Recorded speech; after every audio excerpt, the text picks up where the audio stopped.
এই ভিডিওতে আমরা দেখব যে ইমেজ কিভাবে আমরা ইউজ করব।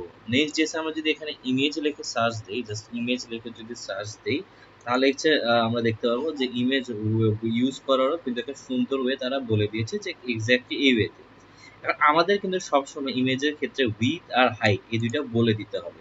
আমি কি করলাম, এই জিনিসটাকে কপি করে আনলাম।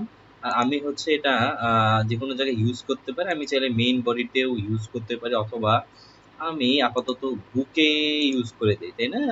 কারণ আমরা আপাতত শিখতেছি ডিজাইন করা, গুছানো। সেটা আমরা যখন প্রজেক্টে যাব তখন হচ্ছে আমরা আস্তে আস্তে জানবো। ইমেজ দিলে তারা অপশন দিবে এই যে নেক্সট ইমেজ, এইটাই হচ্ছে আমি নিয়ে নিব। So, এটা কিন্তু আমার কাজ হয়ে গেল। এখন অবভিয়াসলি প্রোফাইল ডট পিএনজি বলতে কিছু নাই। আমি হচ্ছে একটা ছবি নিয়ে এসেছি, সেটা হচ্ছে আমি পাবলিকের মধ্যে রেখে দিচ্ছি হচ্ছে বুক লিস্ট ডট জেপিজি। আমি যেটা করব সেটা হচ্ছে এখানে বুক লিস্ট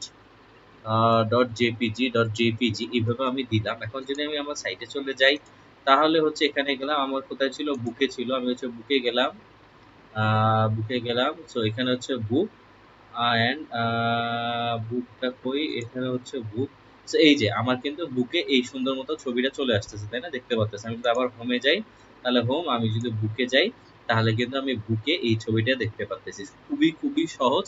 এইভাবে আমরা ইমেজটা ইউজ করতে পারবো। বাট এখানে একটা ইম্পর্টেন্ট বিষয়, উইথ অ্যান্ড হাইট, যেটা বলতেছিলাম। আমি যদি উইথ অ্যান্ড হাইট সরাই নিই, আমি উইথ অ্যান্ড হাইট হচ্ছে সরাই নিলাম। এখন হচ্ছে আমি এখানে চলে গেলাম। সো আমি যদি এটাকে রিফ্রেশ দিই, তাহলে দেখতে পাচ্ছি এখানে তারা এরর দিচ্ছে আমাকে, দেখতে পাচ্ছেন? আর তারা কি বলতেছে, image with source is missing required with property. So এখানে কিন্তু উইথটা আর হাইটটা আমাদের দিতেই হবে, তাই না? এটা আমি নিলাম। এখন আমি হাইটটা সরাই দেখি যে কি অবস্থা। আর আমি হচ্ছে রিফ্রেশ দিচ্ছি, তাহলে হচ্ছে দেখতে পাবো যে, দেখি কি হয়। এখানে বলতেছে যে হাইড প্রপার্টি। সো এইটা আমাদের কিন্তু একটা ডিফারেন্স, এটা কিন্তু আমাদের ছিল না। আমরা যখন রিয়েক্ট ইউজ করতাম আমরা নর্মালি ইউজ করে ফেলতাম, বাট এই ক্ষেত্রে আমরা হচ্ছে উইথ আর হাইট দিব। তারপরে যেহেতু এটা হচ্ছে আমাদের পাবলিকে রেখেছি, সো আমরা এইভাবেই কিন্তু সুন্দর মতো ইজি ওয়েতে ইমেজগুলো ব্যবহার করলাম, আর এইভাবে আমি কিন্তু পেয়ে যাচ্ছি, তাই না?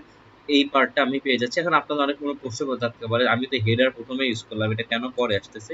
এই প্রবলেমটা নিয়ে আমরা পরের ভিডিওতে খুব সহজে একটা ট্রিক ইউজ করে সলভ করব।